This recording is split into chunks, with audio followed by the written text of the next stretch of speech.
मूसलाधार बारिश में आर्यन अपनी पुरानी बैलगाड़ी लेकर मेले से वापस आ रहा था। आसमान में काले बादल घिर आए थे, जैसे किसी भी पल जमीन पर टूट पड़ेंगे। जब भी बिजली चमकती, पूरा घना और स्याह जंगल एक पल के लिए सफेद रोशनी में नहा जाता और अगले ही क्षण पहले से भी ज्यादा डरावने अंधेरे में डूब जाता। शाम ढल चुकी थी। अंधेरा तेजी से चारों ओर फैल रहा था। तेज हवा पेड़ों को जोर जोर से झकझोर रही थी और सूखे पत्तों की सरसराहट किसी अनजानी आहट जैसी लग रही थी। कीचड़ से भरे रास्ते पर बैलगाड़ी के पहिए बार बार ढंस रहे थे और बैल हर कदम पर रुक रुक कर आगे बढ़ रहे थे। हे भोलेनाथ, कैसी बारिश है, घर पहुंचना मुश्किल हो गया है। हिम्मत रखो बैलों, थोड़ा और, अभी हमें सीतापुर पहुंचना है। अरे ये कीचड़ भी पीछा नहीं छोड़ता। ओ मेरे भगवान, ऐसा लगता है जैसे मुझ पर बिजली गिर गई हो। यह कैसी रात है, बारिश रुकने का नाम ही नहीं ले रही। हे प्रभु, क्या यही वह रास्ता है जिसके बारे में लोग कहानियां सुनाते हैं? मेरा दिल तेजी से धड़क रहा है। काश मुझे जल्द ही कोई पनाह मिल जाए। बारिश और भी तेज हो गई थी। बूंदें इतनी जोर से गिर रही थीं कि चेहरे पर पड़ते ही हल्की सी चुभन महसूस होती। आसमान में बार बार बिजली चमक रही थी और बादलों की गरज से ऐसा लग रहा था मानो जमीन कांप रही हो। चारों तरफ गहरा सन्नाटा था। सिर्फ बारिश की आवाज, हवा की सीटी और कहीं दूर जंगल के जानवरों की डरावनी चीखें सुनाई दे रही थी। अचानक इसी शोर के बीच आर्यन के कानों में नंदेश्वर शिव मंदिर की घंटी की आवाज गूंज उठी। अरे ये आवाज, ये तो मंदिर की घंटी लग रही है। इतनी तेज बारिश में इसे कौन बजा रहा होगा? हल्की हल्की रोशनी झिलमिला रही थी। मंदिर बाहर से पुराना और वीरान लग रहा था, लेकिन अंदर कदम रखते ही माहौल हैरान करने वाला साफ और शांत था। कोई है यहाँ? बाहर आइए, मैं रास्ता भटक गया हूं। बारिश बहुत तेज है, बैल भी थक गए हैं। अगर मैं थोड़ी देर यहां रुक जाऊं तो कोई आपत्ति तो नहीं? बूढ़ा साधु धीरे धीरे बाहर आया। गहरे केसरिया कपड़े, सीने तक लटकती सफेद दाढ़ी, माथे पर तिलक और आंखों में एक अजीब सी गहरी शांति। लेकिन उस शांति के पीछे किसी अनजाने खतरे की गंभीरता छुपी हुई थी। कौन हो तुम बेटा? इस तूफानी रात में यहां कैसे आ पहुंचे? महाराज, मैं सीतापुर के पास के गांव से लौट रहा था।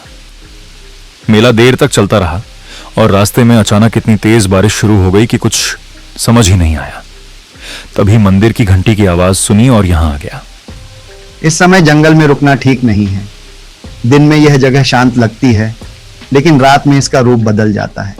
यहां हर आवाज का कोई ना कोई मतलब होता है और हर सन्नाटे में कोई छुपी हुई पुकार।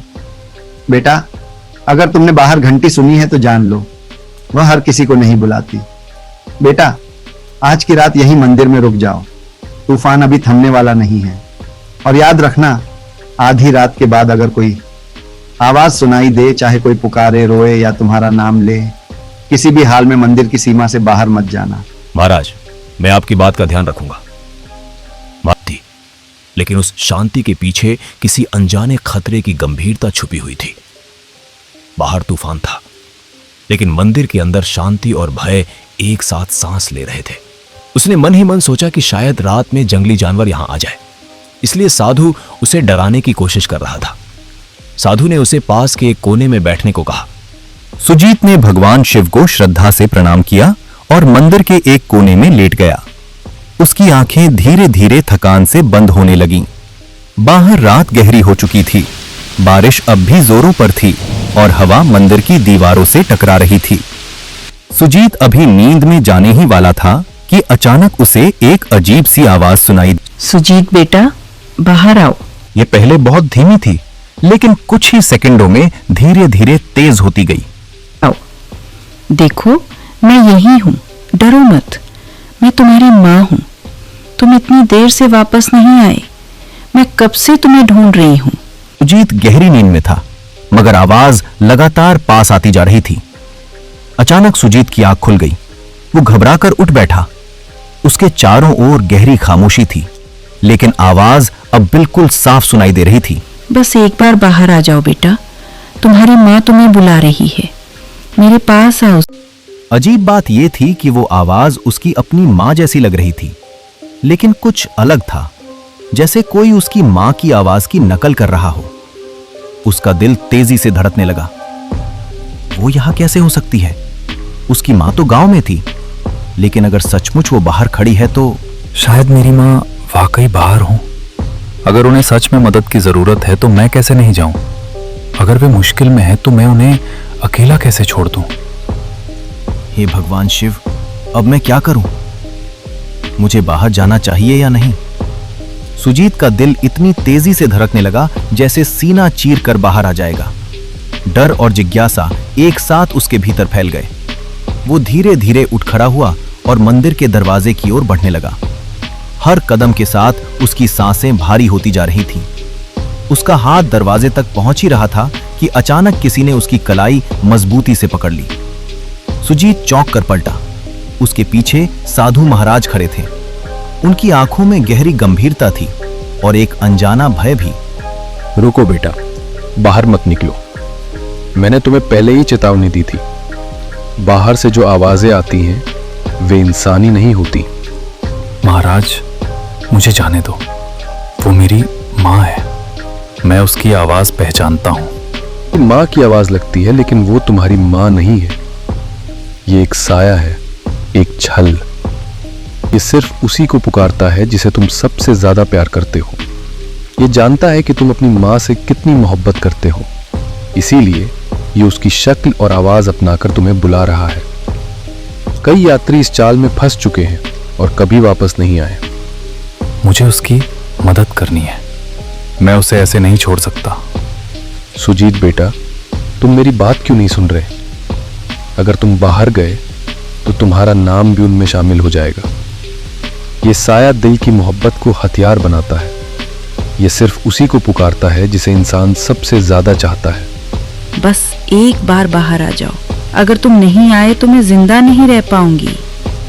धीमी टूटी हुई रोने की आवाज लगातार सुनाई दे रही थी। सुजीत बेचैनी से खड़ा था। उसका दिल जोर जोर से धड़क रहा था। अचानक बाबा ने उसे पकड़कर वापस अंदर बिठा दिया। वे सीधे शिवलिंग के पास गए, पद्मासन में बैठ गए और जोर जोर से मंत्र जाप करने लगे। मंत्रों की गूंज पूरे मंदिर में फैल गई। दीवारें मानो कांपने लगी। हवा का शोर बढ़ गया, फिर धीरे धीरे कम होने लगा। कुछ देर बाद बाहर पूरी तरह सन्नाटा छा गया। सिर्फ बारिश की टप टप की आवाज रह गई। की कृपा से ये मंदिर की दहलीज पार नहीं कर सकता। वह बहुत थका हुआ था, लेकिन नींद उसकी आंखों से कोसों दूर थी। हर हल्की सी आहट पर उसका दिल जोर से धड़क उठता। जब सुबह की पहली किरण मंदिर के अंदर पड़ी, आर्यन धीरे धीरे उठा और बाहर निकला। बारिश थम चुकी थी, लेकिन जमीन पर अजीब और गरीब पैरों के निशान बने हुए थे, मानो कोई पूरी रात मंदिर के चारों ओर घूमता रहा हो। साधु महाराज भी बाहर आए और खामोशी से उन निशानों की ओर इशारा करते हुए बोले, ये पैरों के निशान उसकी असफलता की निशानी है। महाराज, ये साया कौन है? ये हर रात यहां क्यों आता है? ये मेरी मां की आवाज में मुझे क्यों बुला रहा था? रानी है। इसे अभी तक मोक्ष नहीं मिला, इसलिए हर तूफानी रात लौटता है। कई साल पहले यहां एक औरत अपने बेटे के साथ रहती थी। एक तूफानी रात वो बेटा मंदिर में पनाह लेने आया, लेकिन मां बाहर रह गई। कहते हैं वो पूरी रात अपने बेटे को पुकारती रही, मगर किसी ने दरवाजा नहीं खोला। सुबह उसकी लाश मंदिर के बाहर मिली। उसकी आखिरी सांसों में सिर्फ एक पुकार थी, बेटा दरवाजा खोलो। उसकी आत्मा को शांति नहीं मिली। अब वो हर तूफानी रात वापस आती है, हर उस व्यक्ति को पुकारती है जिसके दिल में मां के लिए मोहब्बत हो। वो खुद अंदर नहीं आ सकती, लेकिन अगर कोई उसकी आवाज पर बाहर निकल आए तो वो उसे अपने साथ ले जाती है। आर्यन ने भगवान शंकर की मूर्ति के सामने श्रद्धा से सिर झुकाया, फिर बाहर आकर अपनी बैलगाड़ी के पास पहुंचा। दोनों बैल पूरी तरह सुरक्षित खड़े थे, मानो रात की उस भयानक कहानी से बिल्कुल अनजान हो। आर्यन ने गाड़ी तैयार की, साधु महाराज को अंतिम प्रणाम किया और अपने गांव की ओर रवाना हो गया। दोपहर तक वह सीतापुर पहुंच चुका था। जैसे ही वह घर में दाखिल हुआ, उसकी नजर अपनी मां महेश पर पड़ी। वह बिल्कुल सुरक्षित थी। आर्यन दौड़कर मां से लिपट गया। उसकी आंखों से आंसू बहने लगे और दिल ही दिल में वह भगवान का शुक्र अदा करने लगा कि वह उस रात जिंदा बच सका।